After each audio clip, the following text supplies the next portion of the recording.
추석 연휴를 마치고 다시금 이 거룩한 자리에서 뵙게 된 여러분들 환영하고 축복합니다. 또한 안전한 여정이 되신 것 같아 또한 감사합니다.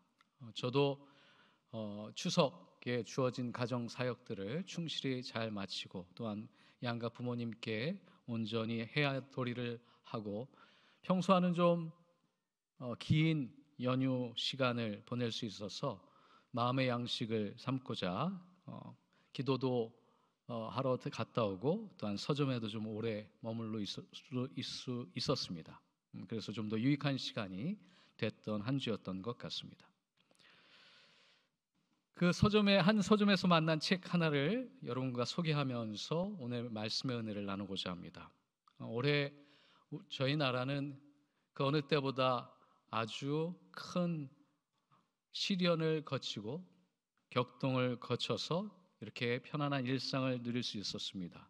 그 가운데 사회적으로 역할을 부여받았던 분 중에 하나가 헌법재판소였고 그때 권한대행을 했던 문형배 판사를 기억하실 겁니다. 이분이 책을 하나 내셨더라고요. 책 이름이 호의에 대하여입니다. Favor이죠. 앉은 자리에서 많은 부분들을 읽을 수 있었습니다. 사실 한편으로는 이분이 이 과정 가운데 어떤 과정을 거쳤는지 어떤 성찰을 하셨는지를 기대하고 읽었지만 사실 그런 내용들은 많지 않았습니다. 지난 한 20여 년간 법관으로서 자신이 살아오면서 틈틈이 써놨던 수필과 같은 글들을 묶어 놓긴 했지만 그분이 보였던 판단의 근거에 사상적인 혹은 가치관적인 배경을 또한 충분히 이해할 수 있었습니다. 대통령을 탄핵한다고 하는 과정은 개인적으로도 상당히 부담되는 과정이었음에 분명합니다. 또한 냉철한 법리 판단을 요구했던 시절이죠. 그 과정을 무난하게 잘 수행했다고 생각을 합니다. 그러나 그 차디찬 냉철한 판단력을 가지고 수행을 했던 분에게 기대했던 어떠한 것보다는 조금 더 의외의 분위기를 책에서 느낄 수 있었습니다. 법의 언어는 상당히 딱딱하고 분절되어 있는 것처럼 보였는데 이분의 수필은 인간의 따뜻한 온기가 느껴졌습니다. 그러면서 그분의 요지를 이렇게 이해할 수 있었습니다. 법은 정의를 말하지만 삶은 호의를 요구한다. 이 문장 안에서 그분이 어떻게 성찰하면서 내면의 긴 싸움을 해왔는지를 조금이나마 느낄 수 있었습니다. 정의는 옳고 그름을 말하고 가르지만 호의는 옳고 그름을 넘어서는 사람을 살리는 길이다 라고 하는 자신의 신념을 잘 표현하고 있다고 생각합니다. 그러면서 자신이 사회로부터 받아왔던 호의를 이야기합니다. 그 받은 호의를 이제는 사회에 돌려주고 싶다. 이 문형배 판사는 어린 시절 상당히 어려운 환경 속에서 자라셨던 것 같습니다. 그리하여 고등학교 학비도 낼 수 없는 상황 속에서 고향 지역에 김장하라고 하는 한의사 선생님으로부터 장학금을 받으면서 고학을 할 수 있었습니다. 이 김장하 선생이라고 하는 분은 자신의 펀드로 고등학교를 세우고 국가에 기부하면서 지역사회에 소외된 이웃들을 헌신적으로 섬겨서 자연스럽게 선생님이라고 하는 호칭을 받은 아주 유명한 분이었습니다. 문형배 판사는 어려운 경제 환경 속에서 이분의 장학금을 받으면서 대학교까지 졸업할 수 있었고 그분의 호의가 없었다면 현재 자신은 존재하지 않았을 거다라고 하는 존경과 감사의 마음을 담았습니다. 이분이 얘기하고 있는 호의는 우리 기독교의 그리스도 안에 있는 언어들을 불러일으켰습니다. 은혜와 인애의 언어들을 제 마음 가운데 떠올렸습니다. 호의가 단순히 도움이나 친절이 아니라 하나님 나라의 정의 또한 하나님의 인애가 만나는 자리가 호의를 가능하겠다라는 생각을 하게 했습니다. 그래야 오늘 본문을 떠올립니다. 너 사람아, 무엇이 착한 일인 주님께서 이미 말씀하셨다. 주님께서 너에게 요구하는 것이 무엇인지 이미 말씀하셨다. 오로지 공의를 신천하며 인자를 사랑하며 겸손히 내 하나님과 함께하는 것이 아니냐. 여기서 하나님은 미가를 통하여 선한 삶의 조건을 세 가지를 말씀하십니다. 정의를 행하라, 인애를 실천하라, 겸손히 행하라. 여기서 정의는 히브리어로 미시파트라고 합니다. 질서와 공정을 의미합니다. 또한 인애는 헤세드라고 들어보셨을 겁니다. 유대인의 영성의 가장 핵심적인 키워드를 삼으라고 하면 이 헤세드입니다. 구약의 정신이기도 하죠. 언약적인 사랑, 또한 자비, 또한 호의, kindness, favor라고 표현할 수 있습니다. 정의가 세상을 바르게 세운다면 인애는 세상을 따뜻하게 지탱하는 힘을 제공합니다. 한쪽만 있어서는 결단코 세상이 온전해질 수 없습니다. 정의는 세상을 바르게 세울 수 있지만 냉혹한 세계 질서를 의미합니다. 사랑만 존재한다면 이 땅은 방종과 무질서로 가득할 것입니다. 하나님의 나라는 이 정의와 인애가 동시에 구현될 때 비로소 우리의 삶 가운데, 역사와 사회 가운데 실현될 것입니다.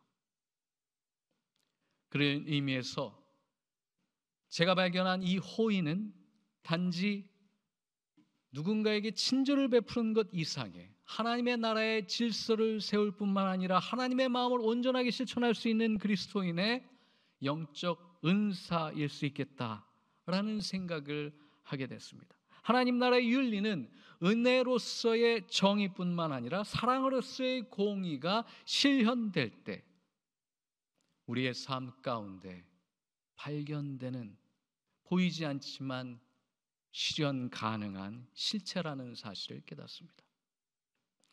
호의하면 떠오르는 한국 영화 한 대목이 있습니다. 부당거래라고 하는 영화 가운데 호의가 지속되면 권리인 줄 안다 라고 하는 대사가 나오는데 이 대사가 오랫동안 사회에 회자되었던 것을 기억합니다. 관대함과 배려를 계속 베풀었습니다. 당신을 위한 일입니다. 그러나 친절과 배려가 지속되는데 받는 입장에서 이건 너무 당연하게 받아들여지는 수준이 됐습니다. 이게 관계 속에 사회 속에 정착되다 보니까 호의가 아니라 이제는 권리인 줄 알게 되죠. 내가 당연히 받아야 되는 특권인 줄 알게 되는 것입니다. 그럴 때 호의를 베푸는 사람이 지칠 수 있다는 사실을 암시하는 대사라고 생각합니다. 떠올라지는 사람이 있으십니까? 떠올라지는 상황이 있으십니까? 저도 있습니다. 그러나 분명한 사실은 하나님의 호의가 첫 번째로 베풀어졌던 존재는 나 자신이라는 것입니다. 하나님의 사랑은 무한합니다. 하나님의 사랑은 인내하십니다. 하나님의 호의는 정의를 품고 있기 때문입니다. 정의롭지 않은 행위, 삶에 하나님의 질서가 자리 잡지 않는 상황 속에서 끊임없이 호의를 요청한다면 하나님 결단코 그 호의를 그만 내버려 두시지 않을지 모릅니다. 제가 여기서 심판과 저주를 확정적으로 얘기할 수 없습니다. 역사는 하나님의 것이기 때문입니다. 그러나 분명한 사실은 하나님의 호의 안엔 정의와 인애가 동시에 자리 잡고 있기 때문에 그렇습니다. 난 잘못한 게 없는데 하나님이 왜 내게 이 저주와 심판을 허락하시는지에 대해서 묻는다는 건 어떤 의미에서 당연한 일일 수 있습니다. 그러나 기도가 거기에서 멈추면 안 됩니다. 그렇게 되면 우리가 받은 호의가 값싼 은혜가 되기 때문입니다. 그 값싼 은혜를 얘기한 분 기억하십니까? 디트리히 본헤퍼라는 목사님을 지난 사순절 기간 동안 4주 동안 같이 만나본 적이 있습니다. 이분은 1930년에서 40년 사이에 나치 독일 하에서 나치 정권과 파시즘, 집단주의의 광포 속에서 교회가 휘둘릴 때, 독일 교회가 휘둘릴 때 이런 질문을 던집니다. 그리스도인이란 무엇인가?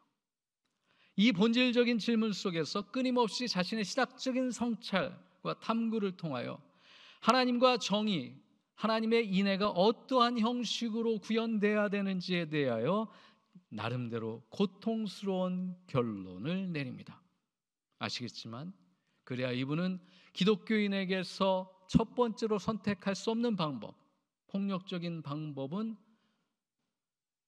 피할 수 없다라고 하는 사실을 깨닫고 히틀러 암살 작전에 참여합니다. 그것은 그의 고통스러운 성찰과 내면 탐색에 의하여 이루어진 결론이었습니다. 거기에 기여한 것은 침묵하는 교회였습니다. 그러면 그는 이렇게 외칩니다. 교회는 고통받는 자를 위해 위로할 뿐만 아니라 고통 원이 되는 자에 대하여 정의를 외칠 수 있어야 된다. 미친 사람이 운전대를 잡았다면 그를 운전대에서 내려오게 해야 하는 것, 그것이 나의 소명이다 라며 그 작전에 참여하였습니다. 그의 말은 단순한 사랑의 권면이 아니었습니다. 그는 법을 넘어서서 하나님의 호의가 어떻게 온전하게 실천될 수 있는지에 대하여 역사적으로 고민하고 실천하였습니다. 아시겠지만 그는 독일이 항복하기 6주 전에 사형장에 이슬이 되었습니다. 그때 마지막으로 했던 고백을 뚜렷하게 기억합니다. 이것은 끝이 아니다. 새로운 시작이다. 나의 생은 하나님의 손에 담겨 있다. 적어도 보네포 목사님이 이해했던 호의는 단지 감정이 아니라 하나님의 정의와 인애가 만나는 신앙적인 결단이 담겨 있는 영적인 은사였습니다. 그런 의미에서 하나님의 정의와 인애가 만나는 자리엔 관계적인 정의가 있습니다. 내가 옳고 당신이 틀렸다라고 하는 데서 멈추지 않고 당신과 나 사이에 하나님의 사랑과 정의가 실현될 수 있는 그 지점을 찾아가는 소통과 관계, 그리하여 하나님의 정의도 실천되지만 하나님의 사랑이 실천되고 구현될 수 있는 그 보이지 않는 그 지점에 끝까지 참고 기다리며 나아갈 수 있으려고 노력하는 그 단계, 그 인내, 그 사랑, 거기까지가 하나님의 호의라는 사실을 깨닫습니다. 아시겠지만 누가복음 15장에 나와 있는 탕자의 비유가 떠올라집니다. 아버지의 호의는 탕자 그 이상이었습니다. 저주와 심판의 대상이 됐던 둘째 아들을 아무 이유 없이 호의를 베푸셨던 아버지를 우리는 기억합니다. 거기에 무슨 옳고 그름이 있었습니까? 또한 예수님의 선한 사마리아 비유를 우리는 듣게 됩니다. 율법을 완벽하게 이해하는 제사장과 또한 스승들은 상처 입은 타인을 돌보는 사람의 자리에 서지 않았습니다. 오히려 사회로부터 외면받고 소외당했던 그 사마리아 사람이, 율법을 알지 못했던 그가 하나님의 호의를 베풀어 하나님의 정의를 실현하고 하나님의 나라를 그 자리에서 실현할 수 있었습니다. 하나님의 호의는 단지 선한 행위를 통해서만 이루어지는 것뿐만 아니라 하나님의 뜻을 이 땅 가운데 실천해낼 때 온전한 열매를 맺을 수 있다는 사실을 예수님은 비유를 통하여서 우리에게 다시 한번 환기시켜 주십니다. 따라서 하나님의 나라의 정의는 규범이 아니라 어떤 하나의 팩트가 아니라 옳고 그름의 관뿐만 아니라 관계 안에서의 하나님의 사랑을 어떻게 실천할지에 대한 고민과 성찰까지를 포함합니다. 우리의 삶의 자리로 돌아와 이 질문을 고민해 봅니다. 하나님의 호의는 어떻게 구현될 수 있나요? 적어도 우리의 삶의 자리, 이 거룩한 기관 안에서 이 호의는 어떻게 실천될 수 있다고 생각하십니까? 의정 사태 이후에 우리 학우가 기도하였듯이 이제는 2학기에 많은 모든 학생들이 돌아오고 전공의 선생님들까지 돌아와서 마치 겉으로 봤을 때는 온전하게 일상이 회복된 것처럼 보일 수 있습니다. 그러나 제가 듣고 있는 학생들의 목소리 속엔 여전히 불안과 불신이 거쳐져 있지 않고 있다는 것, 그리하여 긴장이 또한 여전히 수면 아래에 있다는 것을 깨닫게 됩니다. 이럴 때 공동체를 다시 세우는 것은 단지 옳고 그름만으로서 하나님의 뜻을 실현하는 것이 아니라 새로운 규칙을 만들어서 통제하려고 하는 것이 아니라 우리가 받았던 그 호의, 하나님의 호의를 어떻게 실천할지에 대해서 고민하는 성찰과 탐색이 필요하지 않을까 고민합니다. 하나님의 호의는 용서와 이해, 배려와 공감의 작은 행동에서부터 시작되며 우리의 삶 가운데 구현될 수 있다고 믿습니다. 그런 의미에서 적어도 3가지 영역에서 저는 호의를 생각합니다. 첫 번째는 말의 호의입니다. 분명 비판받아 마땅한 현상들이 일어납니다. 학생과 교수, 선배와 후배 사이에, 동료들 사이에 거친 언사가 아직 풀어나지 못하고 있는 마음의 응어리들을 통하여서 드러날 수 있습니다. 그러나 그 순간 참아내며 부드러운 말로 이 순간의 긴장과 갈등을 해소하려고 노력하는 인내심, 인격적인 수양, 이런 것들을 통하여 열매 맺는 친절한 말, 화해의 언어들, 이런 것이 하나님의 호의를 실천할 수 있는 첫 번째 통로일 것입니다. 두 번째는 시간의 영역에서 호의를 같이 나눌 수 있으면 좋겠습니다.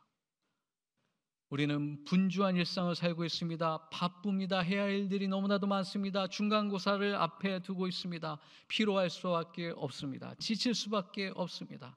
이럴 때 조금이라도 타인의 시간을 배려하면서 그들에게 시간적인 여유, 나아가서 마음의 여유를 가질 수 있는 따뜻함을 잃지 않는 것, 친절한 행위 하나, 동료의 피로 또한 지친 마음과 그의 영혼을 달래줄 수 있는 우리의 기도, 인내심, 이런 것들이 하나님의 호의를 실천할 수 있는 두 번째 통로가 될 수 있다 생각합니다.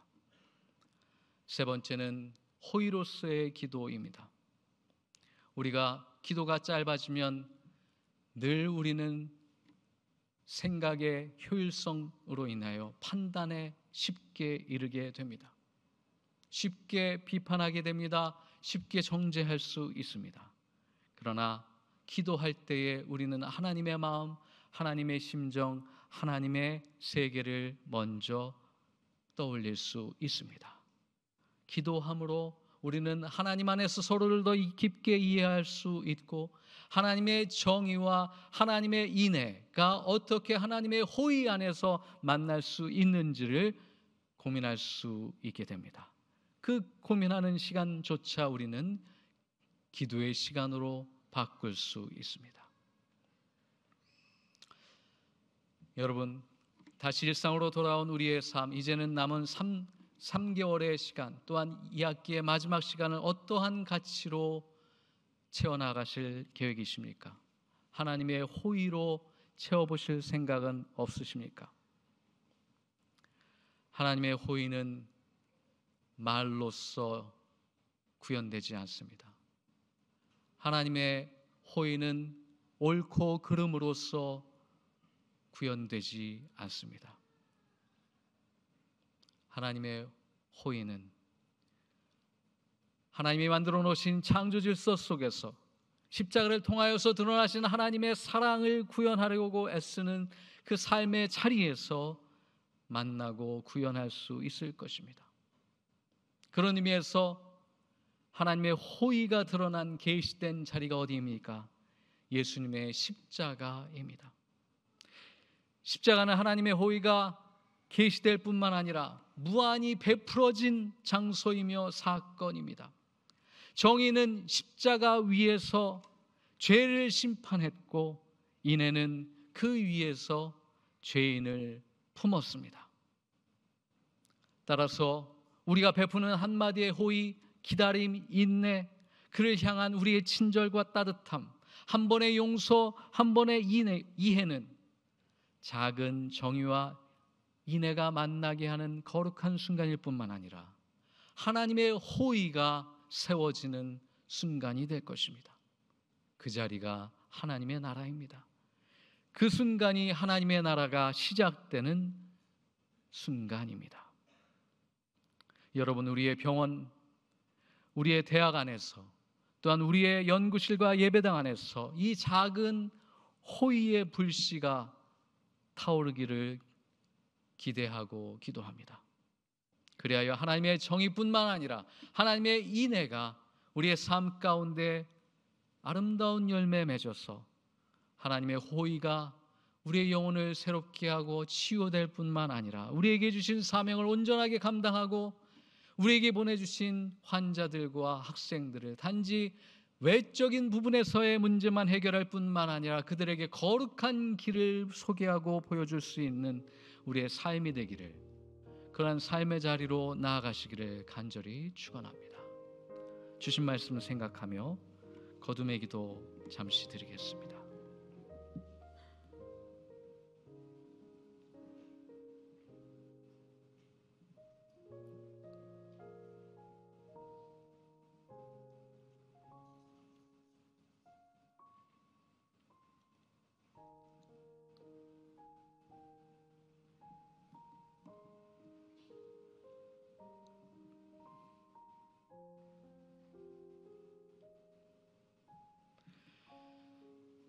사랑의 주님,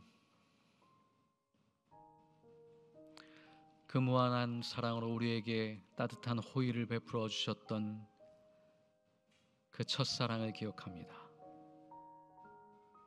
이제 하나님의 사랑과 하나님의 인애가 만나서 하나님의 호의라고 하는 거룩한 열매를 맺을 수 있는 삶의 자리로 나아가고자 합니다. 그 순간과 그 장소를 알아볼 수 있는 영적인 지각을 깨워 주시옵소서. 그리고 우리 안에 보이지 않는 수많은 아픔과 긴장과 갈등들 속에서 하나님의 호의를 실천하여 하나님의 자녀로서 부르심받은 거룩한 사명과 소명을 온전히 실행해 나갈 수 있는 거룩한 대학교의 교인들 될 수 있도록 축복하여 주시옵소서. 예수님의 이름으로 기도드리옵나이다. 아멘.